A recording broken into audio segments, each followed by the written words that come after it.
جب بیٹی رخصت ہوتی ہے نا تو وہ تین چیزیں بھی اپنے ساتھ لے کر جاتی ہے۔ اب جو لوگ بیٹیوں کو بوجھ سمجھتے ہیں، جو لوگ بیٹیوں کو عذاب سمجھتے ہیں، وہ یہ نہیں سمجھ پاتے کہ جب بیٹی گھر سے رخصت ہوتی ہے تو تین چیزیں بھی ہمیشہ کے لیے اپنے ساتھ لے کر جاتی ہے۔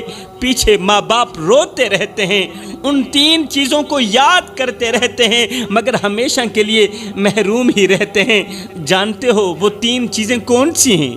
او بیٹیوں والو، او بہنوں والو، جانتے ہو وہ تین چیزیں کون سی ہیں کہ پیچھے ماں باپ ان تین چیزوں کو یاد کر کے روتے رہتے ہیں؟ ہاں، فرمایا پہلی چیز گھر کی رونق۔ جی ہاں، جب بیٹی گھر سے رخصت ہوتی ہے نا تو گھر کی رونق بھی ساتھ لے کر جاتی ہے، کیونکہ رونقیں تو بیٹیوں کے ساتھ ہی جڑی ہوئی ہوتی ہیں۔ میرے بھائیو، دعا کیا کرو اللہ تعالیٰ بیٹی دے تو اس کے ساتھ نصیب بھی اچھے کرے، بیٹی کے مقدر بھی اچھے کرے، کیونکہ بیٹیاں تو سب کو مل جاتی ہیں مگر ہر بیٹی بھی اچھے نصیب والی نہیں ہوتی۔ آج بیٹی کے نصیب کی مٹی کالی ہو گئی، اس کے سونے کی چوڑیاں آگ کی زنجیریں بن گئیں۔ باپ نے سمجھا تھا کہ جس طرح یہ میری شہزادی ہے اسی طرح سسرال والوں کی بھی رانی بن کر زندگی گزارے گی، مگر ہائے سوئے ہوئے مقدر والی بیٹی تو گھر سے رخصت ہو گئی، سوئے ہوئے مقدر والی بیٹی تو گھر سے چلی گئی۔ باپ ہر شام بیٹی کے بچپن کی تصویر دیکھتا، رو کر کہتا میری بیٹی تو بڑے ہی نصیبوں والی، میری بیٹی تو بڑے ہی مقدروں والی ہے، مگر باپ کو کیا خبر تھی کہ سسرال کی دہلیز پار کرتے ہی بیٹی کے مقدر کی مٹی کالی ہو جائے گی۔ باپ کو کیا خبر تھی کہ جس بیٹی کے لیے وہ دلہن کا جوڑا لے کر آیا تھا آج وہی جوڑا بیٹی کے آنسوں سے گیلا ہو چکا ہوگا۔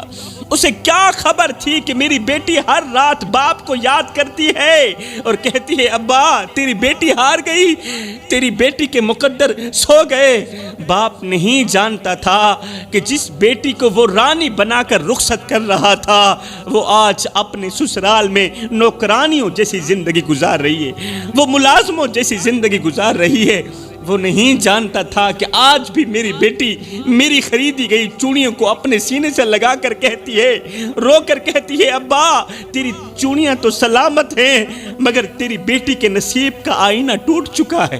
سسرال والے بیٹی کو غلط کہتے رہے، بیٹی کو جھوٹا کہتے رہے، بیٹی چپ رہی، بیٹی کو غربت کے تانے دیتے رہے، وہ چپ رہی۔ پھر آخر میں کہا بس اب کھیل ختم ہو چکا ہے، اب کھیل ختم کرتے ہیں، تیرے باپ کو بلاتے ہیں، اس کے سامنے ہی طلاق کی پرچی تیرے ہاتھ میں پکڑا دیتے ہیں۔ یہ سن کر بیٹی کا دل کانپ اٹھا، بیٹی کا دل کانپ اٹھا۔ وہ سوچنے لگی کیا میرا باپ یہ منظر برداشت کر پائے گا، میرا بوڑھا باپ یہ منظر برداشت کر پائے گا جب میرے باپ کے سامنے میں کم بخت بیٹی کو طلاق دی جائے گی؟ ہائے اس وقت میرے بوڑھے باپ کا کیا بنے گا؟ میرا بوڑھا باپ تو ویسے ہی کمزور ہے، وہ تو ویسے ہی بیمار ہے۔ ہائے پھر کیا ہوا؟ بیٹی نے کمرہ بند کیا، دل ہی دل میں کہنے لگی اے زمین تو کیوں نہیں پھٹ جاتی، تو کیوں نہیں مجھے اپنے اندر سمو لیتی؟ کہیں ایسا نہ ہو میرے سسرال والے میرے بوڑھے باپ کو بلا کر اس کے سامنے اگر انہوں نے مجھے طلاق دے دی تو میرا باپ زندہ نہیں بچے گا۔ اے زمین تو کیوں نہیں پھٹ جاتی، مجھے اپنے اندر کیوں نہیں لے لیتی؟ بس پھر کیا ہوا؟ پھر کیا ہوا؟ کچھ دن گزرے ہی تھے کہ گاؤں کی کسی مسجد میں اعلان ہو رہا تھا کہ فلاں غریب کی بیٹی فوت ہو گئی ہے، جنازے کا اعلان بعد میں کیا جائے گا۔ فلاں غریب کی بیٹی انتقال کر گئی ہے، جنازے کا اعلان بعد میں کیا جائے گا۔ یہ اعلان سنتے ہی ہر آنکھ اشک بار ہو گئی، ایک دوسرے کو حیرت سے دیکھنے لگی۔ وہ بیٹی جسے کبھی باپ نے ہنسی خوشی دلہن بنا کر سسرال بھیجا تھا آج وہ بیٹی کفن میں لپٹی ہوئی واپس آ گئی۔ ہائے بیٹی کا خاموش چہرہ دیکھ کر باپ نے کہا او میری بیٹی میں نے تو تجھے شہزادی بنا کر بھیجا تھا مگر تو بوجھ بن کر واپس لوٹ آئی۔ بیٹی بتا تو صحیح تیرے باپ کے کمزور کندھے تیرا جنازہ کیسے اٹھا سکیں گے؟ یہ کانپتے ہوئے کندھے، یہ کمزور کندھے بیٹی کا وزن کیسے اٹھا سکیں گے؟ او میری بیٹی، لوگوں نے کہا تم مر گئی ہے، مگر کوئی یہ نہیں کہہ رہا کہ میری بیٹی کو مار دیا گیا ہے۔ میری بیٹی کو باتوں نے مارا، میری بیٹی کو تانوں نے مارا، میری بیٹی کو غربت نے مارا، میری بیٹی کو سسرال والوں کی باتوں نے مارا۔ ہائے بیٹی، مجھے معاف کر دینا، مجھے معاف کر دینا، تیرا باپ زندہ ہوتے ہوئے بھی کچھ نہ کر سکا۔ ہائے جی میں کو آن روایا ہائی، ایویں میں وانگوں پل پل روسیں، ایک واری رو کے تھک پوسیں، ول دل ڈکسیا ول ول روسیں، انہیں ڈکھڑے آن مڈیسیا کوئی، تو لا کندھیاں کو گل روسیں، بس شاکر فرق میں یاد رہے، میں اجرو نہ تو کل روسیں۔ خدا را میرے بھائیو، کسی کی غریب بیٹی کو اتنا مت ستاؤ کہ وہ اللہ کے سامنے تمہارا نام لے کر رو پڑے۔ اگر ایسا ہو گیا تو یاد رکھنا تمہاری 7 نسلیں تباہ ہونے میں دیر نہیں لگے گی۔ میرے رسول کریم نے فرمایا مظلوم کی بد دعا سے بچنا، صحابہ، مظلوم کی بد دعا سے بچنا اور غریب کے ٹھنڈے سانس سے بچنا، مظلوم کا ساتھ دینا اور غریب کی مدد کرنا، اسی میں ہی تمہاری بھلائی ہے، ورنہ یاد رکھنا تم تباہ ہو جاؤ گے۔ تو فرمایا جب بیٹی گھر سے رخصت ہوتی ہے تو 3 چیزیں بھی ساتھ لے کر جاتی ہے۔ نمبر 1 گھر کی رونق، نمبر 2 گھر کی رحمت، کیونکہ بیٹی خود خدا تعالیٰ کی طرف سے رحمت ہے۔ جس گھر میں رحمت ہوگی، جس گھر میں بیٹی ہوگی وہاں رحمت ہوگی، جہاں رحمت ہوگی وہاں ہی رحمت کی بارش برسے گی۔ فرمایا نمبر 3 برکت، کیونکہ جہاں بیٹی ہوگی وہیں برکت ہوگی، جدھر کو خدا تعالیٰ کی یہ رحمت سفر کرے گی برکت بھی ادھر کو ہی ہوگی۔ بڑے ہی افسوس کے ساتھ کہنا پڑ رہا ہے میرے بھائیوں، آج میرے معاشرے کی بیٹی دن رات روتی ہے، آج میرے معاشرے کی بیٹی دن رات تڑپتی ہے، کیونکہ وہ تباہ ہو گئی ہے۔ وہ لڑکی جس نے جھوٹی محبت کے نام پر اپنی عزت کو داغ لگا دیا، وہ لڑکی جس نے ایک جھوٹے جملے پر اپنا سب کچھ قربان کر دیا، ایک آوارہ لڑکے نے بس اتنا ہی کہا تھا کہ تم مجھے بہت اچھی لگتی ہو اور میں تجھ سے محبت کر بیٹھا ہوں، مجھے تجھ سے محبت ہو گئی ہے۔ اس ایک جملے نے نہ جانے کتنی بیٹیوں کی عزتیں نیلام کر دی۔ اس ایک ڈائیلاگ نے کہ میں تجھ سے محبت کرتا ہوں، مجھے تجھ سے عشق ہو گیا ہے، اس ایک جملے نے کہ تو مجھے بہت اچھی لگتی، اس ایک جملے نے، اس ایک ڈائیلاگ نے نہ جانے کتنی بیٹیوں کی عزتیں نیلام کر دی۔ شروع میں تو باتیں صرف میسج تک محدود تھی۔ وہ دلہ اور گھٹیا ترین انسان کہتا تھا تمہارے بغیر میں نہیں جی سکتا، تمہارے بغیر میں مر جاؤں گا، تمہاری آواز مجھے سکون دیتی ہے۔ وہ دلہ اور گھٹیا ترین انسان کہتا تھا اے لڑکی تم میری زندگی ہو، تمہارے بغیر میں زندہ نہیں رہ پاؤں گا، تم بہت اچھی لگتی ہو۔ ہائے اس دھوکے باز کا ہر جملہ زہر تھا، مگر یہ لڑکی، یہ بیٹی اس زہر کو محبت کا میٹھا گھونٹ سمجھتی رہی اور تباہ ہو گئی۔ جب تک میسج پر بات ہوتی رہی تب تک تو کام ٹھیک ہی چل رہا تھا، مگر جب بات واٹس ایپ پر آئی تو محبوب نے کہا ویڈیو کال پر آ جاؤ، میں تمہیں دیکھنا چاہتا ہوں، تمہیں دیکھنے کو دل کر رہا ہے۔ شادی تو میں نے ہی کرنی ہے نا، اگر تمہیں دیکھ بھی لوں گا تو کیا ہو جائے گا، تم بے فکر رہو، تم میری ہو، آج بھی میری، کل بھی میری، صرف میری ہو۔ وہ نادان بیٹی نہیں جانتی تھی کہ یہ محبت نہیں، یہ عزت کی موت ہے۔ پھر وہ دن بھی آیا جب اس لڑکے نے کہا ہوٹل میں ملو، میں تمہیں غور سے دیکھنا چاہتا ہوں، شادی تو میں نے ہی کرنی ہے نا، میں کون سا تمہیں چھوڑ کے بھاگنے والا ہوں۔ جیسے کیسے یہ نادان لڑکی، ماں باپ کی عزت کی دھچیاں اڑانے والی لڑکی خوف کے مارے ہوٹل کے کمرے تک پہنچ ہی گئی۔ دروازہ بند ہوا، پھر کیا ہوا، وہ لڑکی چیخ چیخ کر کہہ رہی تھی یہ محبت نہیں، یہ دھوکہ ہے۔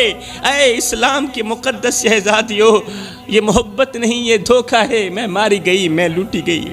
اس وقت وہ درندہ اپنے ارادے پورے کر کے نکل گیا تھا، یہ کہتے ہوئے چلا گیا کہ تم جیسی لڑکیاں تو مجھے روز ملتی ہیں۔ یہ سنتے ہی لڑکی کی دنیا تاریک ہو گئی، روتی رہی، چیختی رہی، اپنی بربادی پر ماتم کرتی رہی۔ میں نے کہا میری بہن، تجھے کس نے کہا تھا کہ سوشل میڈیا کی دوستی محبت ہوتی ہے؟ تجھے کس نے کہا تھا کہ انٹرنیٹ کی دوستی عشق میں بدل جاتی ہے؟ تجھے کس نے کہا تھا کہ ہر محبت کرنے والا تیری عزت کی حفاظت کر سکتا ہے؟ تجھے کس نے کہا تھا کہ میٹھے بول بولنے والا ہر لڑکا تیرا ہونے والا شوہر بن جائے گا؟